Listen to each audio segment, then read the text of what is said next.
Okay, hello everyone. So finally Iran ने decide कर लिया है कि वो स्ट्रेट ऑफ हॉर्मुज को क्लोज करने वाला है। अब इससे बहुत एक इंटरेस्टिंग चीज़ समझ में आती है, जो हमें जाननी है, जो बहुत ज़रूरी है कि स्ट्रेट ऑफ हॉर्मुज का बंद होना सिर्फ एक ऑयल सप्लाई चेन का डिसरप्शन नहीं है। एक ऑयल की सप्लाई चेन और उसके ऊपर इकोनॉमीज की डिपेंडेंसी बहुत कुछ बताती है। So I will give you three major reasons जिसके बारे में कोई भी नहीं बात कर रहा है। Yes, you heard it right. It is more and much bigger than just a oil trade game. Okay, so number one, सबसे पहली चीज, जब भी हम किसी क्रूड ऑयल को सप्लाई करते हैं तो उसकी एक्स्ट्रा रिफाइनिंग में जब उसे पेट्रोल डीजल ये सब बनाया जाता है तो एक और एलिमेंट रिलीज होता है जिसका नाम है सल्फर। इस सल्फर से बनता है sulphuric acid. Now you might be wondering कि ये सल्फ्यूरिक एसिड कैसे इंपॉर्टेंट रोल प्ले करेगा बड़ी बड़ी इकोनॉमीज को डिसरप्ट करने के लिए।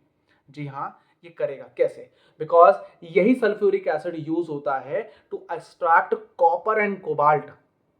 And if I say copper and cobalt, that means you heard it right. It is a core component of your electric vehicles, of your solar panel batteries, and your AI data centers.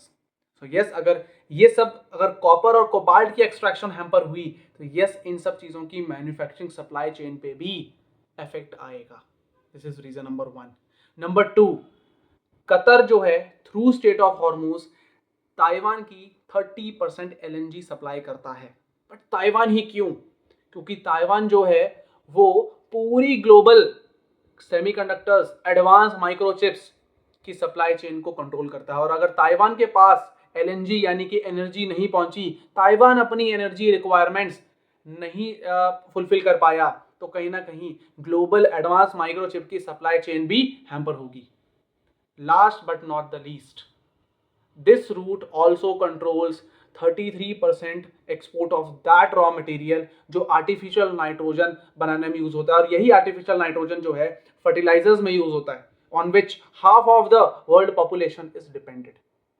So yes, it hampers not only your EVs, AI data centres, और ना ही एक semiconductor supply chain, but also it affects the food security of the world.